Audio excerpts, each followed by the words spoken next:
Hello guys, welcome to my channel Deepa education जे। आज की इस वीडियो में पेट अभ्यर्थियों के लिए भारत का स्वतंत्रता संघर्ष टॉपिक से एक दूसरी सीरीज़ लेकर आपके सामने उपस्थित हूँ।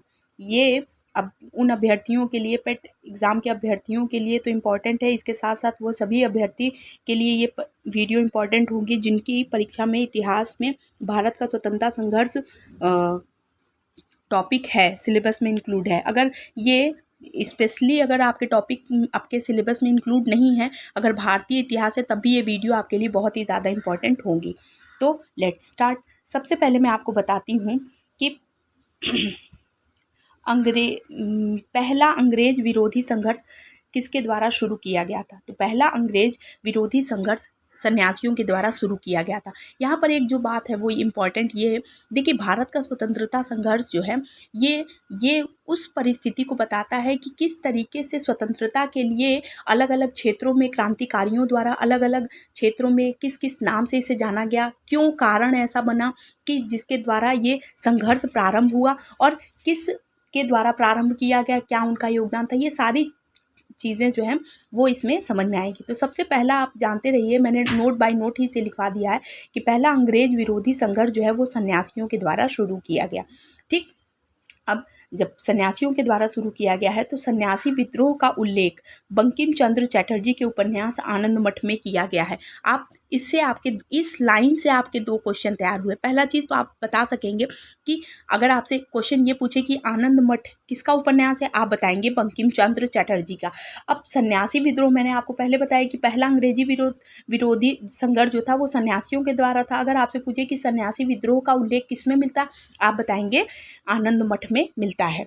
इसके आगे मैं आपको बताती हूँ कि राष्ट्रीय गीत, हमारा जो राष्ट्रीय गीत है वंदे मातरम के लेखक बंकिम चंद्र चटर्जी हैं। ये भी बहुत इंपॉर्टेंट है। देखिए कुछ क्वेश्चन जो हैं हमें ऐसे एज यूजुअल लगते हैं कि बहुत ही ज़्यादा ईजी हैं, लेकिन जब परीक्षा में वो थोड़े से घूम जाते हैं, घुमा के क्वेश्चन पूछे जाते हैं तो हम थोड़ा सा भटक जाते हैं। तो इस बात को ध्यान रखिएगा, आप चीज़ों को कई बार रिपीट करेंगे तो आपको चीज़ें ऑटोमेटिकली याद हो जाएंगी। ठीक, अब देखिए इससे संबंधित एक और इम्पॉर्टेंट चीज़ मैं आपको बताती हूँ क्या इसमें इम्पॉर्टेंट था। ठीक, देखिए 12वां अधिवेशन हुआ था 1896 में, ध्यान रखिएगा 1896 12वां अधिवेशन 1896 में कलकत्ता में पहली बार वंदे मातरम गाया गया। अगर आपसे अभी तक मैंने बताया कि वंदे मातरम बंकिम चंद्र चटर्जी द्वारा लिखा गया है और लेकिन इसे अगर आपसे पूछे कि वंदे मातरम, अच्छा क्वेश्चन ये पूछा भी गया है कि वंदे मातरम पहली बार कब गाया गया, आप बताएंगे कि कलकत्ता अधिवेशन में, 12वां अधिवेशन था कलकत्ता अधिवेशन में इसे पहली बार गाया गया और जिसकी अध्यक्षता रहीमतुल्लाह सयानी ने की थी।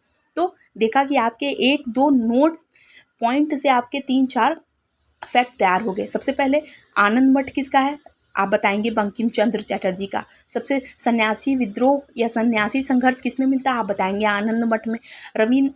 फिर आपसे पूछे कि जनगण मन किसने लिखा, आप बताएंगे रविन्द्रनाथ टैगोर ने। आपसे पूछे वंदे मातरम किसने लिखा, आप बताएंगे बंकिम चंद्र चटर्जी ने। वंदे मातरम पहली बार कब गाया गया, आप बताएंगे 1896 में कलकत्ता के अधिवेशन में। अगर वो पूछे कि कौन सा अधिवेशन था, आप बताएंगे 12वां अधिवेशन।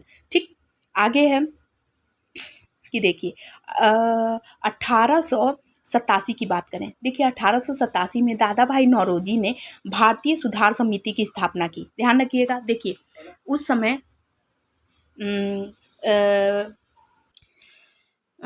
भारतीय सुधार समिति की स्थापना की थी 1887 में दादा भाई नौरोजी ने। देखिए मैं आपको पहले चीज़ बता दूं, भारत का स्वतंत्रता संघर्ष जो है ये एक टॉपिक है। इस टॉपिक को कंप्लीट कराने के लिए ये वीडियो इससे संबंधित है। तो इसे स्टार्ट करते हुए मैंने आपको बताया कि 1887 में दादा भाई नौरोजी ने भारतीय सुधार समिति की स्थापना की, जिसके बाद अब देखिए भारतीय सुधार समिति की स्थापना करते ही ब्रिटिश सरकार का रुख जो है वो कांग्रेस के प्रति और अधिक कठोर होता चला गया था। ये वो समय है जब देश को आज़ादी नहीं मिली थी। ठीक, दादा भाई नौरोजी ने सबसे पहले धन निकास के सिद्धांत का प्रतिपादन किया है। आपसे ये क्वेश्चन पूछा हुआ है एग्जाम में, धन निकास के सिद्धांत को किसने प्रतिपादित किया, आप बताएंगे दादा भाई नौरोजी ने। धन निकास के सिद्धांत को बताते हुए यानी अर्थशास्त्र पर और अर्थव्यवस्था, इन दोनों को ध्यान में रखते हुए दादा भाई नौरोजी ने धन निकास सिद्धांत का प्रतिपादन किया था। यानी पहले ऐसे भारतीय थे जिन्होंने इस बात को ध्यान रखा, इस बात के लिए कि भारत का जो व्यापार हो रहा है या जो जो धन आ रहा है वो जा कहाँ रहा है, मतलब जो भी व्यापार के जरिए जो भारतीयों को धन मिल रहा है वेतन के माध्यम से या कृषि के माध्यम से, तो वो धन कहाँ जा रहा है। तो इससे संबंधित ये सिद्धांत था और धन निकास के सिद्धांत को दादा भाई नौरोजी ने प्रतिपादित किया था। ठीक, अब आपसे पूछे अगर कि दादा भाई नौरोजी ने धन का पलायन यानी कहाँ जा रहा है, इससे संबंधित जो सिद्धांत था इसका वर्णन अपनी किस पुस्तक में किया, आप बताएंगे। Poverty and un British rule in India में नौरोजी ने धन निकास के सिद्धांत को प्रतिपादित किया है। इसके साथ साथ अगर आपसे ये पूछे कि poverty and un British rule in India, ये पुस्तक किसकी है, 2 क्वेश्चन हो गया, आप बताएंगे दादा भाई नौरोजी की। ठीक, अब आगे मैं आपको बताती हूँ, नौरोजी को ही यानी दादा भाई नौरोजी को भारत में ग्रेट ओल्ड मैन के नाम से जाना जाता है, या इसी को देखिए हिंदी में अगर हम आपसे पूछे, अगर आपसे ये पूछे वयोवृद्ध पुरुष के नाम से किसको जाना जाता है, ध्यान रखिएगा आजकल ऐसे टाइप के भी क्वेश्चन पूछे जाते हैं, तो आप बताएंगे कि भारत का वयोवृद्ध पुरुष जो है वो दादा भाई नौरोजी को माना जाता है। इसके अलावा पहले ऐसे भारतीय जिन्होंने ब्रिटिश हाउस ऑफ कॉमन्स का चुनाव लड़ा और जीता, चुनाव लड़ने वाले सर्वप्रथम भारतीय भी दादा भाई नौरोजी थे। ध्यान रखिएगा, ये भी बहुत इंपॉर्टेंट है। दादा भाई नौरोजी से 2-3 फैक्ट आते हैं। धन निकास के सिद्धांत के लिए दादा भाई नौरोजी इंपॉर्टेंट है। इसके अलावा ग्रैंड ओल्ड मैन के नाम से प्रसिद्ध है। इसके अलावा ब्रिटिश हाउस ऑफ कॉमन्स से सर्वप्रथम लड़ने वाले जो है प्रथम भारतीय दादा भाई नौरोजी थे। ठीक, अब हम सबसे इम्पॉर्टेंट फैक्ट की बात करते हैं। आप पहली चीज़ इतिहास को रटने की बजाय इसे समझने का प्रयास कीजिए, आपको कई चीज़ें इसके साथ साथ क्लियर होती जाएंगी। देखिए, जब आंदोलन का माहौल चल रहा था उस समय जो है वो वायसराय कर्जन ने क्या किया कि 20 जुलाई 1905 को इन्होंने बंगाल विभाजन की घोषणा कर दी। अब देखिए, सडन बंगाल विभाजन की घोषणा नहीं हुई होगी, इसके पीछे भी तत्कालीन बहुत से कारण थे जिससे प्रभावित होकर लॉर्ड कर्जन ने, आप डेट याद रखिए, 20 जुलाई 1905 को बंगाल विभाजन की घोषणा की गई। अब जब बंगाल विभाजन की घोषणा की गई तो इसी के विरोध में चला 7 अगस्त 1905 को कलकत्ता के टाउन हॉल में स्वदेशी आंदोलन की घोषणा की गई। देखिए, भारत का स्वतंत्रता संघर्ष का एक पृष्ठभूमि कैसे तैयार होती जा रही है, उसमें ये छोटे छोटे जो कारण थे, जो बड़े बड़े कारण के रूप में आगे चल के परिवर्तित हुए, क्या सीढ़ी दर सीढ़ी बनते गए। देखिए, पहला बंगाल विभाजन हुआ 20 जुलाई 1905 को, उसके विरोध में कलकत्ता के टाउन हॉल में स्वदेशी आंदोलन चलाए गए, लेकिन 16 अक्टूबर 1905 को बंगाल में शोक दिवस मनाया गया। ठीक, अब शोक दिवस मनाने के बाद से जिस दिन शोक दिवस मनाया होगा उसी दिन ये आंदोलन प्रभावी हुआ होगा। तो आप बताएंगे कि 16 अक्टूबर 1905 का दिन वो था जिस दिन बंगाल विभाजन पूर्ण रूप से प्रभावी हुआ। ठीक, स्वदेशी आंदोलन में यानी इसी आंदोलन के तहत वंदे मातरम, बंगाल एक है, विभाजन नहीं चाहिए आदि नारे लगाए गए। देखिए, बंगाल विभाजन के लिए ही ये सब नारे लगे थे, बंगाल विभाजन को ही रद्द करने के लिए कि ये विभाजन किस तरीके से कर दिया गया, इसके लिए स्वदेशी आंदोलन चलाए गए और स्वदेशी आंदोलन में ही वंदे मातरम, बंगाल एक है, विभाजन नहीं चाहिए आदि तरीके के नारे लगाए गए। तो अगर आपसे देखिए, इससे आपके 5 क्वेश्चन पूछे जा सकते हैं। किस टाइप के क्वेश्चन? पहले तो आप ये पूछेंगे बंगाल विभाजन किसने किया, आप बताएंगे लॉर्ड कर्जन ने। दूसरा, बंगाल विभाजन कब किया गया, आप बताएंगे 20 जुलाई 1905 को। आप बताएंगे स्वदेशी आंदोलन क्यों चलाए गए, तो बंगाल विभाजन के विरोध में स्वदेशी आंदोलन चलाए गए। वंदे मातरम, बंगाल एक है, विभाजन नहीं चाहिए आदि नारे किस लिए लगाए गए, तो ये सारे नारे बंगाल विभाजन को रद्द करने के लिए लगाए गए स्वदेशी आंदोलन में। ठीक, आगे हम बताते हैं कि आंध्र के डेल्टा इलाकों यानी जो ये दक्षिण वाला इलाका जो था, इस इलाके में इसे स्वदेशी आंदोलन को वंदे मातरम आंदोलन के नाम से जाना जाता है। अगर आपसे पूछे ऑप्शन में, अगर आपको स्वदेशी आंदोलन नहीं देगा तो जाहिर सी बात है ऑप्शन में आपके वंदे मातरम आंदोलन होगा। ठीक, आगे मैं आपको बताती हूँ। देखिए, बंगाल विभाजन हो गया। अब आई देखिए, घटना 1905 की थी बंगाल विभाजन की। अब 1906 में क्या हुआ, तो 1906 में ऐसा हुआ कि कलकत्ता के कांग्रेस अधिवेशन की अध्यक्षता दादा भाई नौरोजी ने की। दादा भाई नौरोजी का नाम लीजिए, आप 3 चीज़ें दिमाग में बिल्कुल फिट कर लीजिए। दादा भाई नौरोजी यानी भारत का वयोवृद्ध पुरुष, ग्रैंड ओल्ड मैन, और धन निकास सिद्धांत का प्रतिपादन करने वाले, और हाउस ऑफ कॉमन से प्रथम भारतीय जो हाउस ऑफ कॉमन से चुनाव लड़े थे। ठीक, इन्होंने बताया 1906 में, देखिए दो चीज़ें बहुत इंपॉर्टेंट है। 1906 में पहली बार स्वराज्य की मांग की गई, ध्यान रखिएगा, पहली बार स्वराज्य की मांग 1906 में दादा भाई नौरोजी कलकत्ता के कांग्रेस अधिवेशन में जिसकी अध्यक्षता किए थे, उसमें दादा भाई नौरोजी ने सर्वप्रथम स्वराज्य की मांग प्रस्तुत की थी। अगर आपसे पूछे कि स्वराज्य की मांग किसने प्रस्तुत किया था, तो आप बताएंगे स्वराज्य की मांग दादा भाई नौरोजी ने कलकत्ता अधिवेशन में कलकत्ता में हुए कांग्रेस अधिवेशन में इसकी मांग प्रस्तुत की थी। ठीक, 1906 की घटना हो गई है। अब हम आगे आते हैं 1907। ठीक, देखिए 1905 में बंगाल विभाजन, 1906 में आपका हो गया स्वराज्य की मांग। स्वराज्य, ध्यान रखिएगा, शब्द पे बहुत ज़्यादा फोकस करने की जरूरत। स्वराज्य की मांग दादा भाई नौरोजी ने कलकत्ता अधिवेशन में कांग्रेस कार्य समिति के समक्ष प्रस्तुत किया। ठीक, मांग की।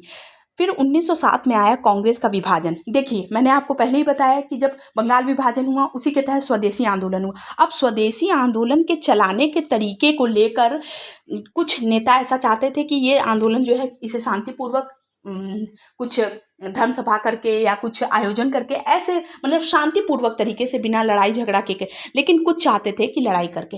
तो स्वदेशी आंदोलन किस तरीके से आगे प्रभावी हो, किस तरीके से हम इस आंदोलन को आगे बढ़ाएं, इसके चलाने के तरीके को लेकर इन दोनों में मतभेद हुआ। और रास बिहारी बोस की अध्यक्षता में सूरत अधिवेशन में 7, ध्यान रखिएगा 7 सूरत, ठीक 7 यानी 1907 में सूरत अधिवेशन में रास बिहारी बोस की अध्यक्षता में आंदोलन कैसे चलाया जाए, इस तरीके को लेकर कांग्रेस 2 भागों में विभाजित हो गई, गर्म दल, नरम दल। ध्यान रखिएगा, अगर आपसे क्वेश्चन पूछे, आपके इस पैरा से भी 5 क्वेश्चन मिलते हैं। पहला चीज, कांग्रेस का विभाजन किस अधिवेशन में हुआ, आप बताएंगे सूरत अधिवेशन में। सूरत अधिवेशन कब हुआ, आप बताएंगे 1907 में। आप बताएंगे सूरत अधिवेशन की अध्यक्षता किसने की, आप बताएंगे रास बिहारी बोस ने।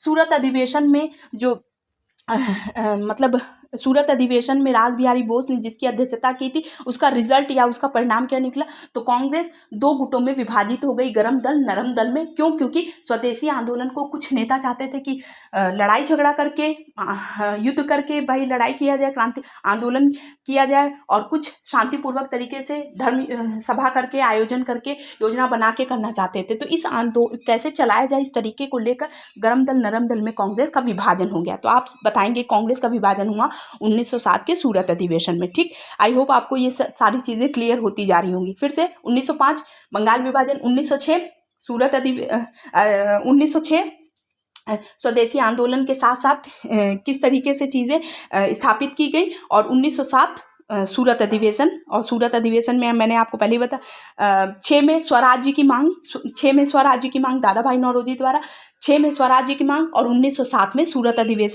अधिवेशन की अध्यक्षता की थी रास बिहारी बोस ने। ध्यान रखिएगा, एक बार फिर रिपीट कर देती हूँ, 1905 में बंगाल विभाजन, 1906 में स्वराज्य की मांग, 1907 में कांग्रेस का विभाजन। ठीक, आगे मैं आपको बताना चाहती हूँ कुछ महत्वपूर्ण तथ्यों के बारे में। क्या हुआ, देखिए स्वदेशी आंदोलन के अवसर पर ही रविन्द्रनाथ ठाकुर द्वारा अमार सोनार बांग्ला गीत लिखा रविन्द्रनाथ टैगोर ने, और यही गीत आगे चलकर बांग्लादेश का राष्ट्रीय गीत बना। ठीक, पहले स्वदेशी आंदोलन में ही, देखिए ये सारी चीज़ें इसलिए इंपॉर्टेंट है क्योंकि आपसे पूछ सकता है कि वंदे मातरम पहली बार कब गाया गया, तो मैंने आपको पहले ही बताया कि वंदे मातरम 1896 में पहली बार गाया गया था। तिलक यानी बाल गंगाधर तिलक की बात करें तो पहले ऐसे कांग्रेसी नेता थे जिन्होंने देश के लिए कई बार जेल की यात्रा की। अब इनका जेल का कितनी बार ये गए ये भी हम जान जाते हैं कि पहला चीज़ तो 1897 में इन पर राजद्रोह का आरोप लगा और उसमें 18 माह की कारावास हुई। फिर 1908 ईस्वी में वापस राजद्रोह के आरोप में 6 वर्ष की सज़ा हुई, और 6 वर्ष की जो ये सज़ा हुई थी ये 1908 से लेकर इनका जो ये कारावास, जिस कारावास में थे वो था वर्मा के मॉडले जेल में ये बंद थे राजद्रोह के आरोप में। पहले से 1897 में, फिर 1908 से लेकर 6 वर्ष की सज़ा इन्हें हुई थी। तो बाल गंगाधर तिलक की अगर बात करें तो पहले ऐसे कांग्रेसी नेता जिन्होंने कई बार जेल यात्रा की अपने देश की लड़ाई के लिए या देश को स्वतंत्र कराने के लिए, इन्होंने बहुत ही ज़्यादा मैंने कारावास की यात्रा भी की। ये सारी चीज़ें बहुत ही ज़्यादा इंपॉर्टेंट हो जाती हैं। आगे मैं आपको बताना चाहती हूँ क्या चीज़ें आगे हो रही थी। तो यहाँ पर ये था दामोदर चापेकर और बालकृष्ण चापेकर, जिसे हम चापेकर बंधुओं के नाम से जानते हैं। पूना के इन चापेकर बंधुओं ने प्लेग के जातियों से प्रभावित होकर प्लेग अधिकारी रैंड और एस्टस की हत्या कर दी। आपसे एक क्वेश्चन यही इसमें जो है सामान्य क्वेश्चन यही पूछा जा सकता है कि दामोदर चापेकर और बालकृष्ण चापेकर थे, उसने किस अधिकारी की हत्या कर दी थी। आप बताएंगे प्लेग अधिकारी रैंड और एस्टस की हत्या कर दी थी चापेकर बंधुओं ने। ठीक, आगे हम आपको बताते हैं अखिल भारतीय मुस्लिम लीग। ठीक, मुस्लिम लीग, तो देखिए 1906 में 30 दिसंबर 1906 को ढाका के नवाब सलीम उल्लाह खां के निमंत्रण पर एक सम्मेलन हुआ। देखिए अखिल भारतीय मुस्लिम लीग किस तरीके से गठित हुआ उसके बारे में है ये कि 30 दिसंबर 1906 को ढाका के नवाब थे सलीम उल्लाह खां, इनके निमंत्रण पर एक सम्मेलन हुआ और इस सम्मेलन के जो अध्यक्ष थे वो वकारुल मुल्क थे इसके अध्यक्ष।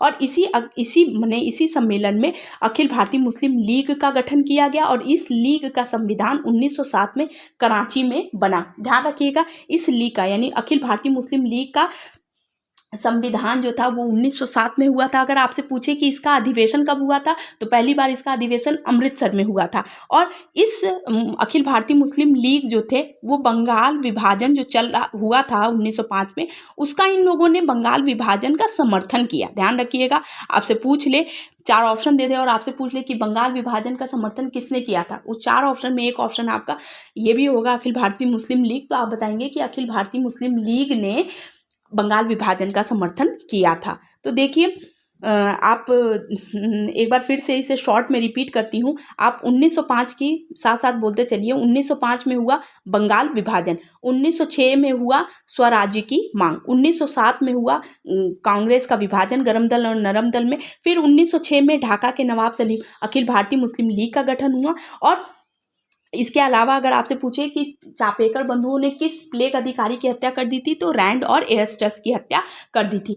तो आई होप आपके लिए ये वीडियो, देखिए आप स्टेप बाय स्टेप भारतीय इतिहास को अगर आप समझेंगे, रटने का कोई फ़ायदा नहीं, अगर आप चीज़ों को समझ कर पढ़ते हैं तो आपको चीज़ें बहुत ही अच्छे से क्लियर हो जाएंगी। इसके साथ साथ ये छोटे छोटे जो प्रश्न बनते हैं हमारी परीक्षा में, यही हमें कट ऑफ से कभी कभी बाहर कर देते हैं और कभी उसी कट ऑफ में हाई कर देते हैं। तो आप ध्यान रखना है कि पढ़ने का जो स्टैमिना है उसे इस बात पे ध्यान रखना है कि हम जो चीज़ें पढ़ रहे हैं वो कम समय में हमें कितनी चीज़ें तैयार होती जा रही हैं। तो एक वीडियो में मैंने आज बंगाल विभाजन, स्वराज्य की मांग, सूरत अधिवेशन और ये जो गर्म दल नरम दल में विभाजन हुआ, ये सारे क्वेश्चन जो मैंने आपको बताए हैं इस थ्योरी से कम आपके 10 से 15 क्वेश्चन 20 क्वेश्चन कहीं बाहर नहीं गए हैं।